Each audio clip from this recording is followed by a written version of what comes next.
There you go. Welcome everyone to our Thursday, September 24th meeting of the Finance Committee. With us, we have committee members, Alfredo Ballerin and Mike O'Brien. We are also joined by dedicated council members, Richard Conti, Kelly Kimbrough, Tom Hoey, and also, of course, the incredible staff. We've got John Rafael Pichardo, Mike Wheeler, Michelle Andre, Danielle Gillespie, Darius Shanafar, Nick Blaze, and I just have Nick, and I'm going to assume that that's Riley, unless you guys brought in another Nick. In which case, we welcome them. We love Nicks. We're also joined by Councilmember Jamel Robinson, committee member, and I want to take care of our voting issues first. So on the agenda tonight, I've just pulled up we're going to deal with local law. I don't remember the letter off the top of my head. I'm about to pull it up. I think it's M, or is it K? It's K. K. I was getting overzealous in my letters. So local law K. I don't know why. There we go. Which will amending section 3 of article 1, removal of garbage, in relation to billing and fee for curbside collection. So this is to change the date of when the garbage bills are sent out to when they are tax collection, to make it permanent, and also to kind of make the fees a little bit more reasonable. Darius, are you the main person on this? Yes. I'm probably the only person on this. I don't have the legislation in front of me, but we have we've had a bunch of issues since we went to the incurring the waste collection fee on single families. Not the least of which is that the late fee structure is really not. I don't know. It's far too much for what we have on the books for single family homeowners. The other major issue we have is the administration of it, which we really need to get it off of our New World system, the ERP system, and get it onto the to the tax billing system. And I'm still not 100% positive that administratively we can do that yet. So I don't want the legislation to be acted on at the next meeting or in the near term. We're still working through some of those issues, but we are extremely hopeful that we can actually place the waste collection fee bills on the property tax bills in January, as opposed to billing them out separately through the ERP system at a time in the down the road in the future where it's convenient for us. We've been delayed the last 2 years in getting out the waste collection fee bills. Once because of the ransomware attack 2 years ago, and then COVID this year, along with a whole host of other administrative problems that were essentially created by the state, as well as IT problems in generating the bills. So that's the reason why we want to put this in, at least have it set up and teed up so that we can, move on it if we're administratively able to do it with our tax billing software provider. The other issue, I think one of the key issues in doing it and putting on the tax bills is that we have to align the late fee structure of the waste collection fee bills with the tax bills. Otherwise, it's administratively impossible to put it onto the tax bill. We have to continue doing the separate billing, which has proven our system basically is not really meant to handle a billing of this magnitude on the ERP system. You need really different software to handle a billing like this. It was manageable with 6,000 bills generated for multi-units. It has been extremely difficult, essentially marrying 4 to 5 different software components into one bill. It's been a very difficult this year. The other thing, let's see, what did I leave out? Wanted to change the fee structure, late fees for this year, and also again, if we are to move on this, late fees going forward, we have received a lot of feedback from individuals who are pleading poverty due to COVID and the economic situation right now. So in any case, I think we will. I think I would look for council acquiescence or direction to essentially eliminate the late fee for 2020, especially if we are able to roll the 2020 bills onto the ones that remain unpaid onto the 2021 tax bills. We would roll them over, probably not as a re-levy tax for unpaid bills, but as simply the bill that's rolled over onto the tax bill. That would provide people a little more time to pay it, a reduced late fee, and they could also take advantage of the installment plan, which we very successfully implemented this year. I think that's about it.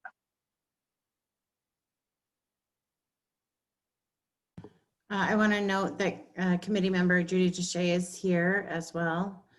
Do any committee members have any questions? Alfredo? Hey, Tasha, Darius, good to see you. So my question is, if we wanted to eliminate the late fees for 2020 for the trash fee, what actions do we need to take? Do we need to pass legislation? Do we need to? Yeah, I think that'd be the best thing to do, to pass legislation that would specifically eliminate the $50 late fee that's currently on the books. I think with the legislation that we have in front of us, that we can probably roll it all into one, and essentially apply what we're talking about in this legislation for 2021, essentially apply that to 2020 as well. But that's all it would really take. Okay. And do you think we could pass that before the I think it's the October 30th, it's the deadline? Yeah, I think so. I think it'd be a nice thing to let people know. No, I think a lot of residents would appreciate that, because yeah, it's been a very difficult year for a lot of people.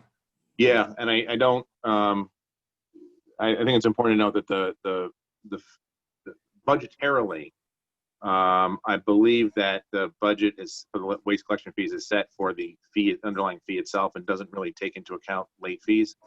So I don't think, every year we have to administer the all those exemptions that are provided for in the legislation, which has been also extremely difficult, working with the state to get pertinent information.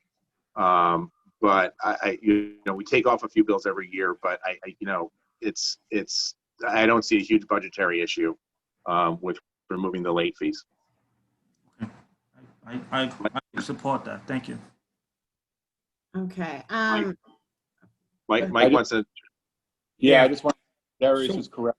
We bill for the fee itself, not the late fee. So it wouldn't have a budgetary impact.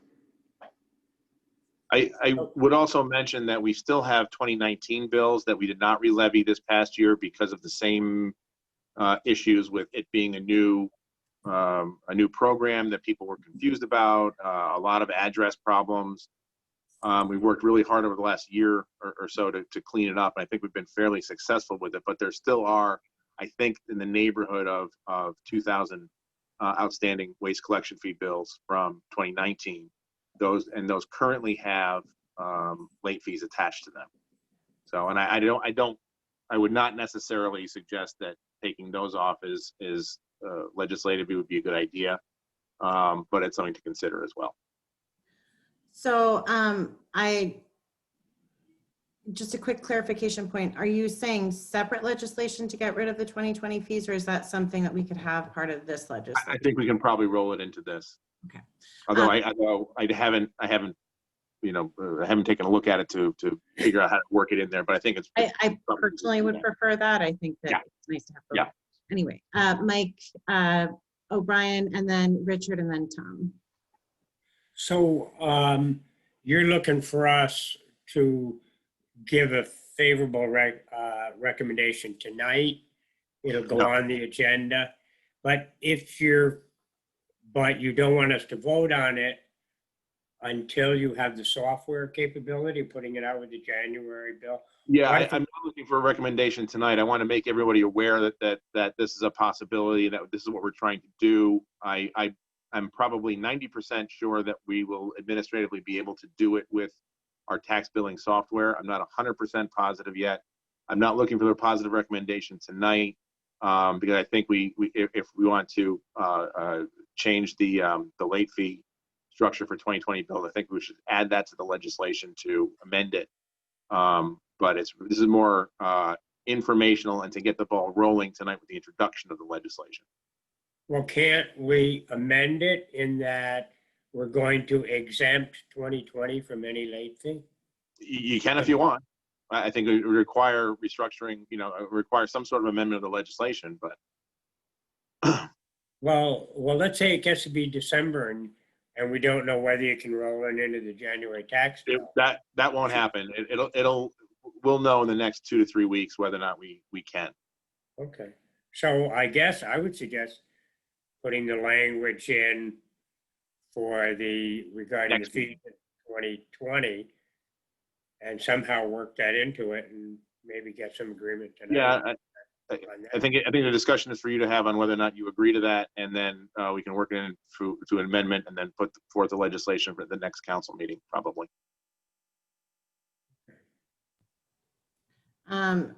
So apologies, since Judy is a committee member, I'm going to have her go first, but then Richard and then Tom. You're muted, Judy. Thank you. Thank you. So with regard to, your issue about whether or not you can do this, I don't see any harm in just adding to subdivision C here, which says such bill shall be included in the property tax bill, to add when feasible. And That's fine. And then we can, and really, I think ultimately we want that to be our goal. So, whether it's this year, this coming year or future years, I think that would be desirable. The other question I have is, are you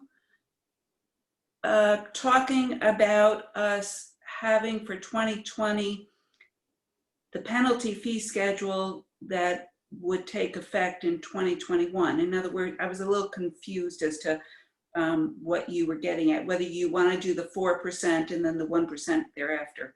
Yeah, I think that for the 2020s, what I would prefer to see happen is eliminating the $50 late fee for 2020. But if it's not paid at the end of 2020 and we put it on the tax bill as a charge on the tax bill, not as a re-levy, but as a charge, then the late fees would apply starting February 1st, and that 4%, 1%, 1%, et cetera. Oh, because I had an easy fix for this too, but that's a little more complicated. I've had lots of easy fixes, and every time I try them, it just taps into more complications. Yeah, no, I mean for fixing the language to be able to effectively. Yeah, all right. well, I think, if you can remove the $50 late fee for 2020, but if it rolls over in 2021, it's going to have to apply. The late fee is going to have to apply the same way as a tax bill late fee would apply. Is it going to apply retroactive in 2021? I'm sorry? Is it going to apply retroactive when? The way I would see it is that if you have not paid your 2020 waste collection fee bill this year, we would put it on your 2021 tax bill. Oh, okay. And then, yep. So, essentially, if you didn't pay your waste collection fee bill this year, hopefully, and I'm 90% sure this will be the case, on your tax bill in January, you would have your taxes of $1,000 and then your 2020 waste collection fee bill and your 2021 waste collection fee bill at $90 each. And if those are paid properly through January, you're done. If they're not paid by January 31st, then the tax bill late fee structure will set in.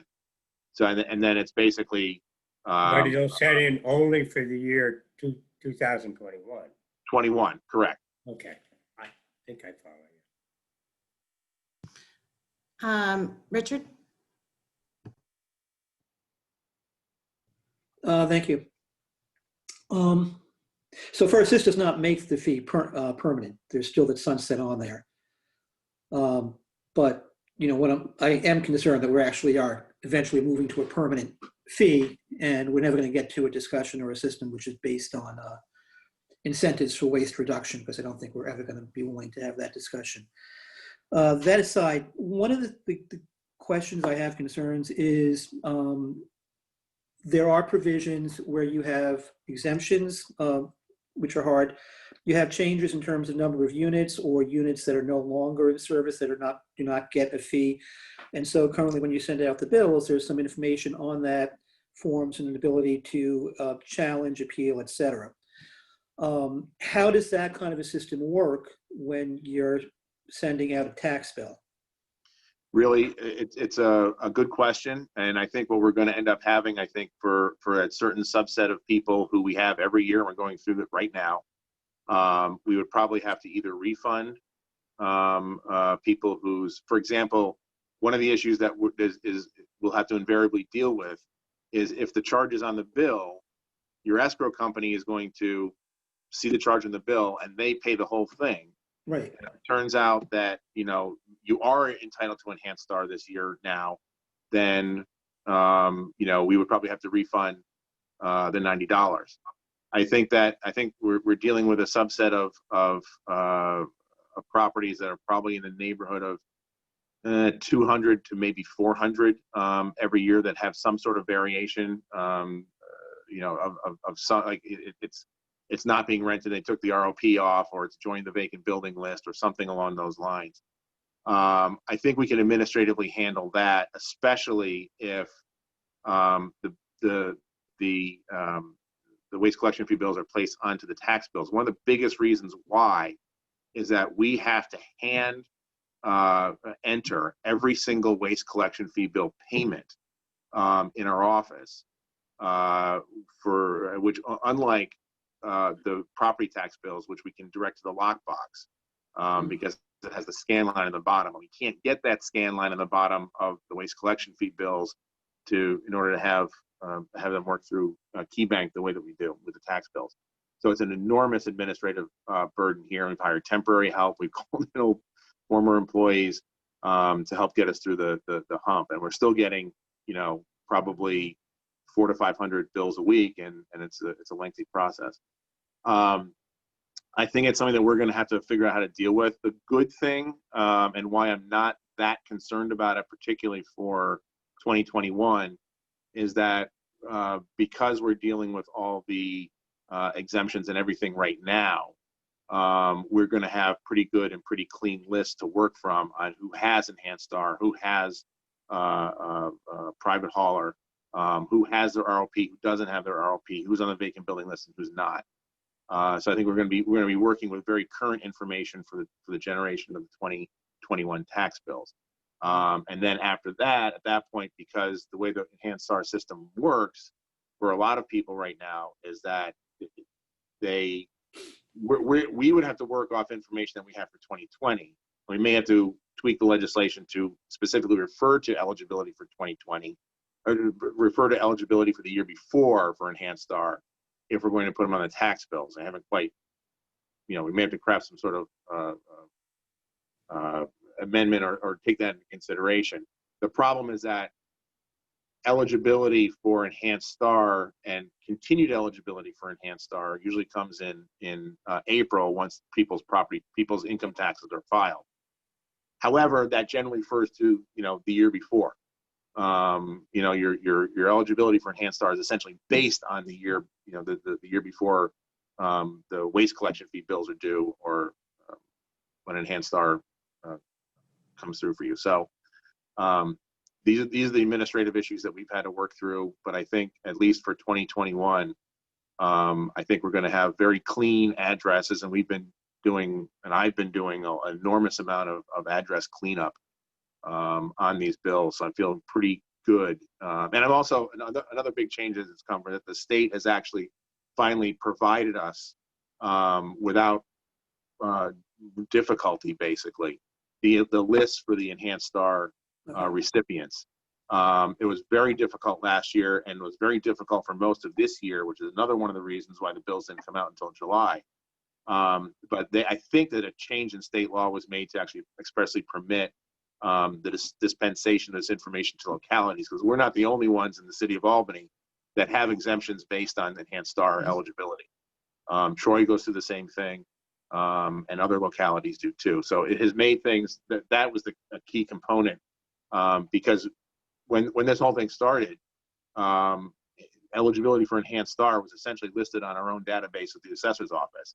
It's not necessarily anymore, which is what has, because the changes in enhanced star and going from receiving essentially a tax abatement on your tax bill as opposed to getting a check from the state, which is the system that essentially has been introduced with enhanced star. So, but the bottom line is, I think we feel a lot better.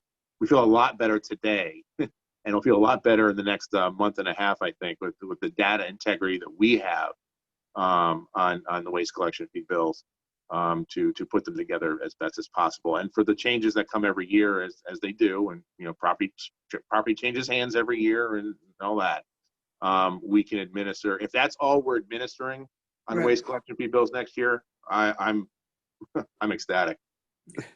So right now, the bills do come with information in terms of appealing, et cetera, and forms to file. Is that still going to be within the tax? Is that now going to be included when they get the tax bill? Yeah, we'll adjust whatever information. And of course, if you're paying through an escrow, you'll probably never see that. That is true, but you know, you most people don't read the backs of my tax bills anyway. So that's true, but you know, the information is available elsewhere, and if you know, if doing a mailing of tax information to people every year is something that the council wants to see happen, then we can simply take our bank code. It's not too difficult for us to do, to pull out a list of addresses for people who have escrow accounts, and do a mailing just to those individuals. Yeah, no, I wouldn't suggest that. So right now, I mean, you get the information from the assessor's office as to whether it's a 1, 2, or 3 family, which is an easily coded that way. For a 4 family, I think the code is broader than just a 4 family, and could include. But right now, you go through those addresses to determine which 4 family might be eligible or might not be eligible because it might have a commercial or be larger than 4. Yeah, the 4 families, I believe, have their own discrete code. Yes. 400 code, right? I don't think there's very few that well, if we have information, when we generate the bills, we'll remove those properties from the list. So there's several 4 families that have private haulers, for example, that we have a list of. So we take those off, things like that. Okay. And I don't know to what extent this is the case, but properties that are tax exempt would be billed, but would not. I don't know. How do you handle those? Yeah. Do they get a tax bill? There are very few fully tax exempt 1 to 4 families. That being said, there's an enormous number of 1 to 4 families that have certain tax exemptions on them, aged, vets, et cetera, et cetera, et cetera. So the waste collection fee bill is generated by the property code, and then we remove any exemptions that we're aware of. So we had a list of 2,500 or so enhanced star exemptions. We take the single families and 2 families. There's a few 2 families and 3 families that have an Ant Star as well. But we apply that and just remove it from the building. So properties that are exempt from property taxes, be it a religious exemption or something like that, but They get billed. still get collection from the city, Yeah. they will get billed regardless of whether or not they get a tax bill. Yeah, we have several of those properties, several church-owned rental units essentially, or 1 or 2 families. So we have several of those. Okay. Mike had talked about, going to this when feasible, putting language in like that. I'm not sure what kind of language we might be talking about. And if the change in the late fee schedule is contingent on it moving to the tax bill, because the schedule you have in there right now really relates to the late payment versus not. So that needs to be really clear maybe as to what would be the effective date possibly of moving to a tax bill. But I just want to know, whatever you do, since we're dealing with a local law, it can't be amended and passed the same night. So just to give that some thought as far as when you might want this passed, and if you are going to make amendments, it has to age 10 days before you can actually pass it. Yeah, the timetable for this, I don't theoretically I wouldn't need it passed until the end of November, when we're actually starting to put the tax bills actually together. But unless there's opposition to it on the council at some point. But really, we have a couple of months to play with right here anyway, so we can get it right and get it done, and we can figure out for certain that's something that we're able to do without any unforeseen problems. Okay. Thank you. Thank you. And thank you, Richard, for correcting me. There's no need for me to create unnecessary hysteria. Tom, go ahead. Yeah, I just had one fast question. Has there been thought of doing like a penalty amnesty week where, you got these late bills and you haven't paid, and, we'll forgive for this 1 week before it rolls into the next year? I mean, is that something? I know we do it with traffic tickets, but.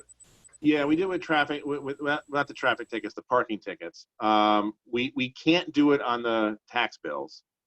And we have been very lenient on the late fees for people for 2019s because there's just so many addresses were bad. People just never got their bills. It's also been a bit of a problem in that the attorneys who are doing the closings for all these properties that are transferring, because we have 500 to 1,000 every year that transfer hands. They don't necessarily, and they haven't necessarily known to look for the waste collection fee bill as something that they should apportion during closing and get paid off. So we have a number of people who bought the property, and then they may have paid this year's waste collection fee bill, but they didn't know there was a last year's waste collection fee bill still open for it.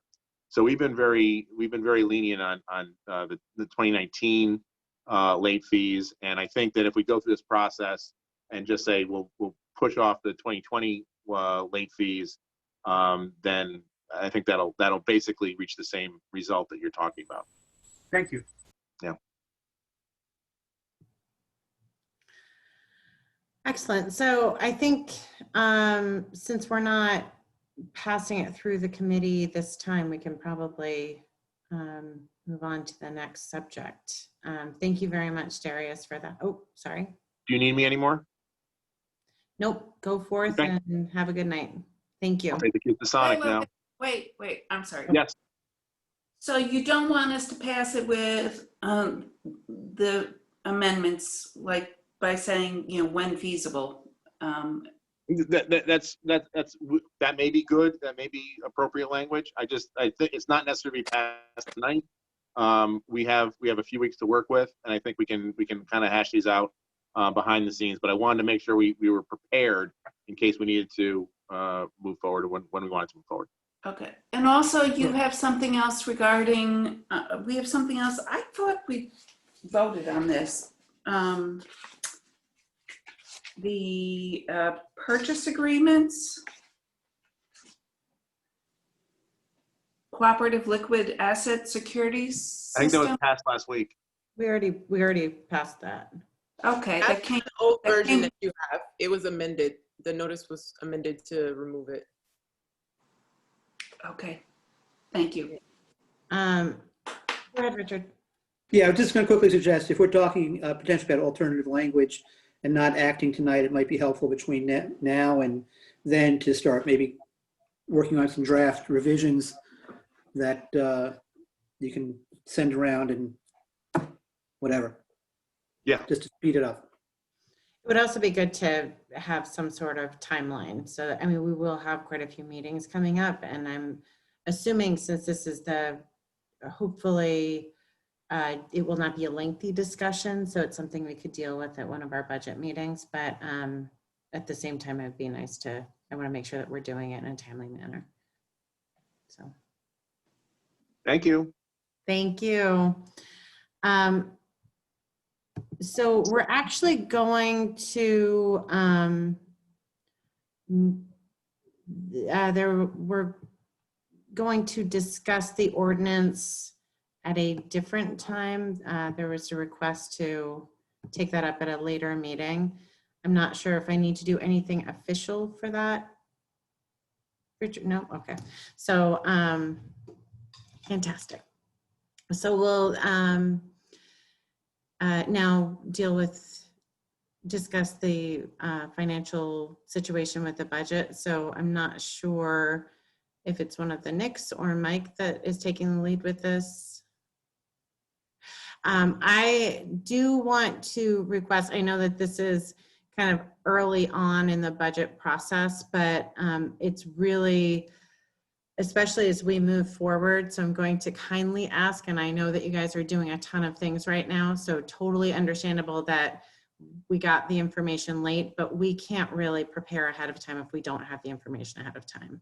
So this is my totally understanding that it happens, especially now as you're dealing with the budget, but if, you know, as we can endeavor moving forward, if we can get that information ahead of time so we can actually dig into it ahead of time and we're not dealing with it right at the meeting, that would be helpful.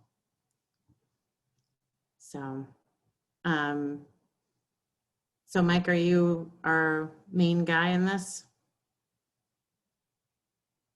You're muted if you are. Can you hear me now? Yes. All right, good. I do apologize for getting this too late. Yeah, we have been slammed. And I just had to update a few things. So I do apologize on our, you know, when we're not so busy, we will definitely get this to you sooner. I just want to point out that it's a little different than what we had sent before. Generally with the forecast, the two previous ones that we gave you guys, we really focused on what was directly COVID related on the revenue side, and then, you know, what was the opposite reaction on the expense side, like revenue decrease in police details. We would show that on the expense side, that kind of thing, or the hiring freeze or the spending freeze, because that was something we were doing directly COVID related. This forecast is through August, so it just makes more sense now because I can forecast more accurately where I think we're going to finish the year for all the budget accounts. So this one is everything. This one is every line in the budget and where it's going to finish rolled up into where I believe it's going to finish rolled up into one, to give us a more clearer picture of the entire budget, so we know how much reserves we're going to have to use to balance at the end of the year. So that's why it looks a little bit different. What I can say with this is it is an improved forecast from what was sent to the council prior. So one of the big issues, and this detail is available upon request, one of the differences this year is we've seen almost $1 million increase in our pharmacy rebates from previous years. So we signed a new contract with our health insurance. They're our health insurance consultants, and we joined this pharmacy group. So we are expecting to see larger pharmacy rebates moving forward. And I was as surprised as anyone when I got a couple of $500,000 checks within the first month of really signing this new deal with them. So that was a big help. And there were some areas that actually aren't affected by COVID that we have performed well. So we did see some pickups in that. So really what I believe we're looking at for 2020 is, if you go down to the bottom with the revenue and expense piece, you'll see that I'm really looking at a total gap of around $7.4 million. This is a forecast still with a full quarter to go, so it is subject to change, but I think we're going to finish right in that $7 to $8 million gap range, which means that we really do. At this point, we're looking at just using reserves to balance out 2020. And at this point, it's less than what we had originally anticipated. So despite COVID still being with us, we have seen an improved forecast. Also, a piece of this is the sales tax forecast isn't as dire either. We had budgeted 20% decreases for Q2, Q3, and Q4.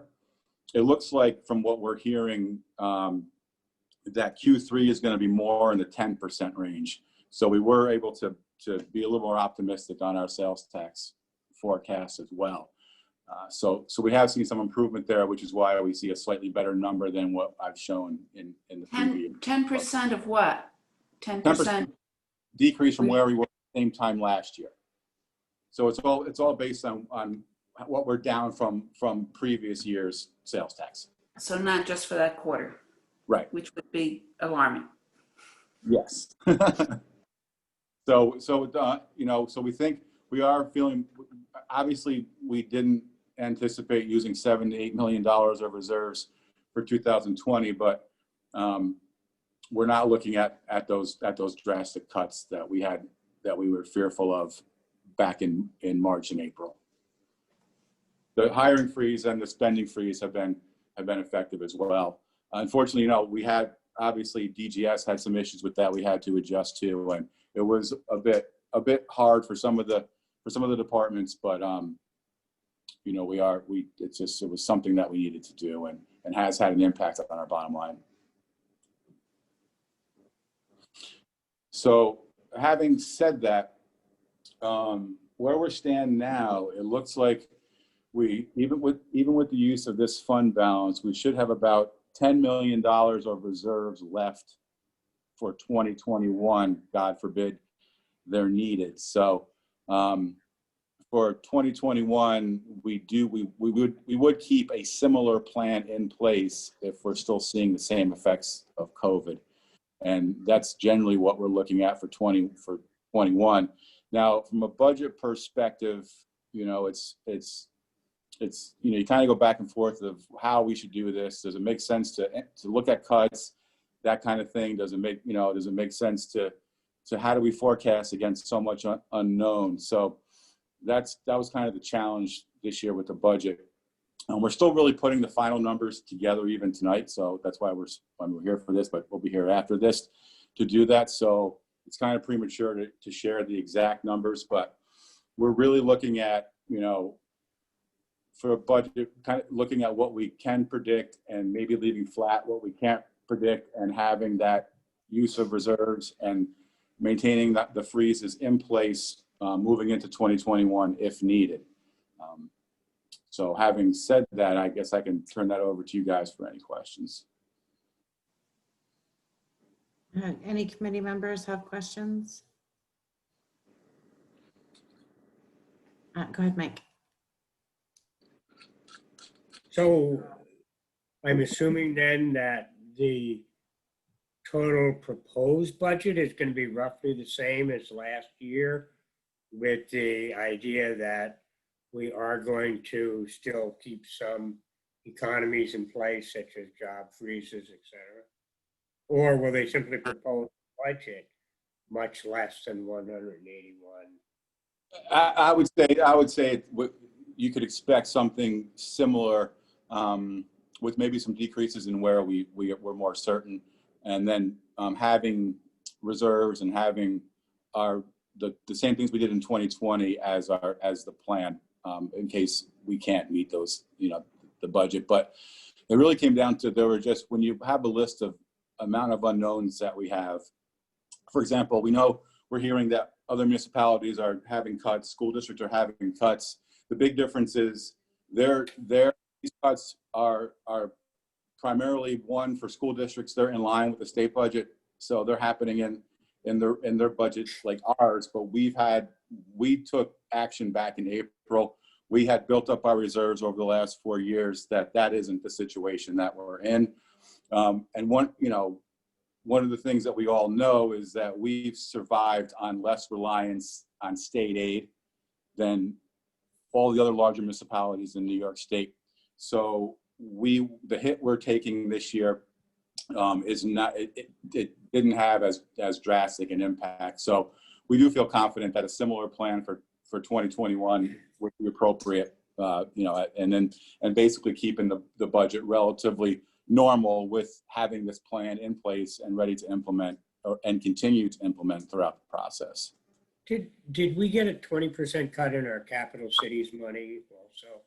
They have not. They haven't announced a cut to capital city funding or discussed that with us. We sent in some information they wanted to see, and they gave us the first $6 million, and we're waiting on the next. But we haven't been told to expect less. But I am putting a 20% in our forecast. When you say 20%, do you mean 20% cut in AIM funding, or because these are all different If you funding? look back at the revenue chart, you'll see a 20% cut in the state aid AIM funding and also the capital city funding. Okay. Go ahead, Judy.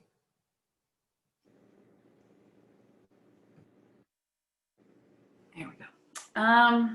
So departmental income forecast is down $1.7 million from what was projected on August 25th. What is that due to? It's primarily due to the parking authority revenue is significantly down from where we had initially anticipated it. That is the big driver in there. And hang on, and also, let's see.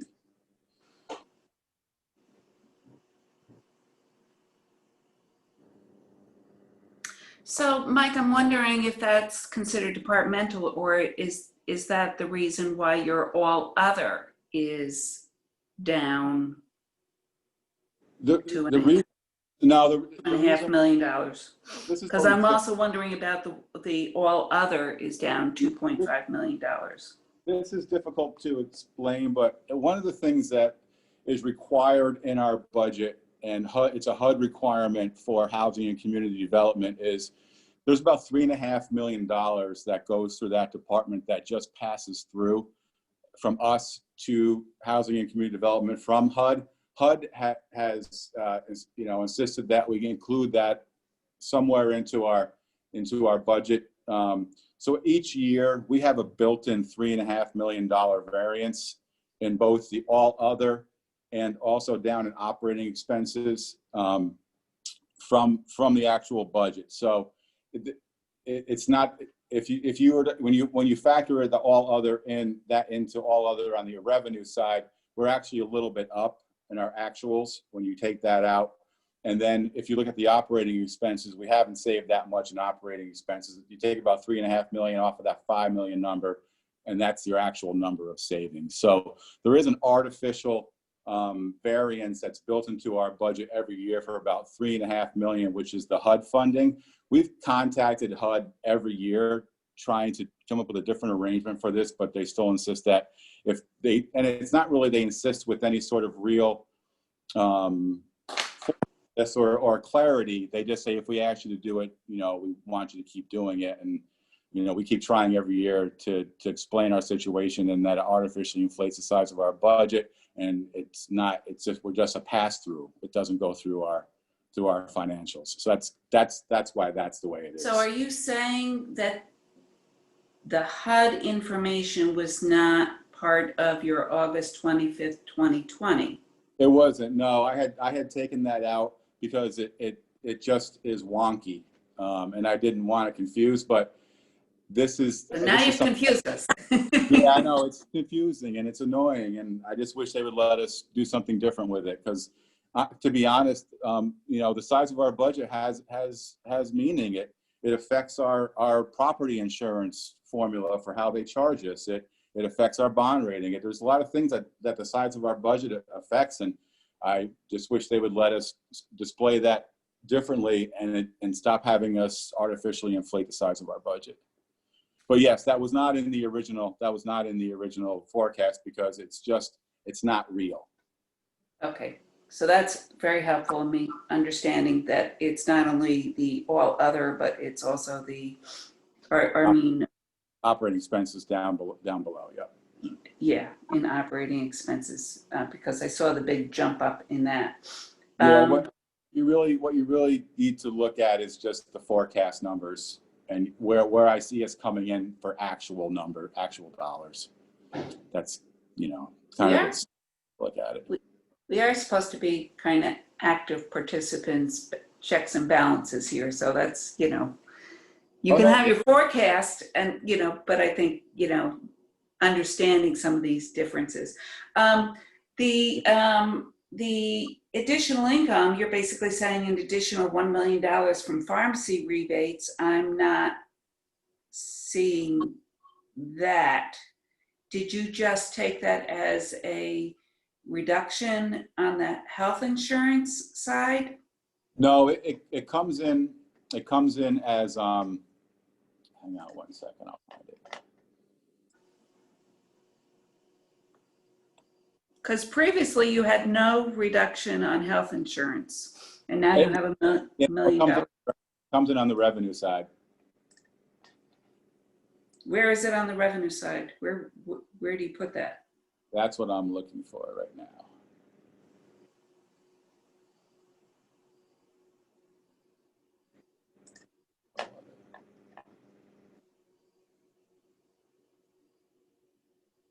It's in all other, and it is. So all other goes down by over $2.5 million, and you're saying that includes a plus of $1 million for the health insurance? It does. And could you tell me why we now have $1 million variance for health insurance? $1 million variance for health insurance. That's just what's projecting out for the remainder of the year for health insurance. It's really attached to the spending freeze. So what I in the previous ones, I was rolling those savings up into the spending freeze. The hiring freeze. Yes, the hiring freeze. I'm sorry. Right. Okay. Thank you. Yep. I wanted to ask a few questions about the state aid. So what you sent was for this year, but if we're looking at next year projections, you know, the capital city funding is something that, you know, we put it in our budget, but it's not like a real that, you know, like it's not, it's something that we've kind of pushed in, which is fantastic. And I appreciate the mayor doing that, because everybody knows Albany should get a lot more funding than we do get, even more than the capital city funding. So certainly no debate on that, but more as we're looking into next year with a potential for, it's supposed to be a terrible budget year across the board next year. So with looking at potential cuts in AIM funding, it just seems, are we still, are we going into next year with the same expectation of state aid and as we have in years past, or is there going to be an expectation of? think we're still going to go out there and fight the good fight for what we believe is fair and what we deserve, and we'll have that fight and be prepared for however it turns out. But I don't think there's any interest in us stepping back from what we've proven is fair and right and what we need. So that's going to continue. Okay.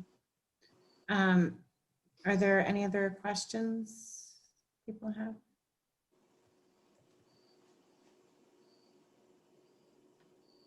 All right. Well, I guess it's another reasonable evening where everyone can actually have dinner with people they love and all that good stuff. Or not, have dinner with whoever you want.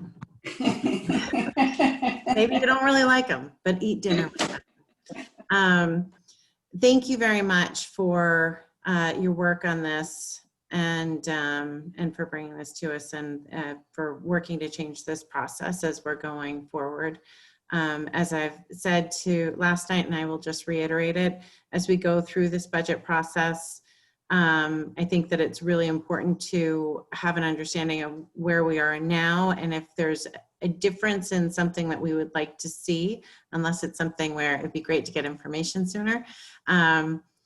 Let's make this a living document a living process so that we can look forward to changing it next year. So let's learn as we go. And I really appreciate this. This was great. It was, I think, a good way to go into the whole process. So thank you very much for all of your work, Mike, and thank you to the superpower team of the Knicks. We appreciate you guys so much. And of course, our staff is the best, but and thank you to all the council members for being here and being part of this. And we'll see everybody very soon. Have a great evening, everybody. Good night, everybody. Thank you. You as well. Good night. I just want to make sure there's nothing else.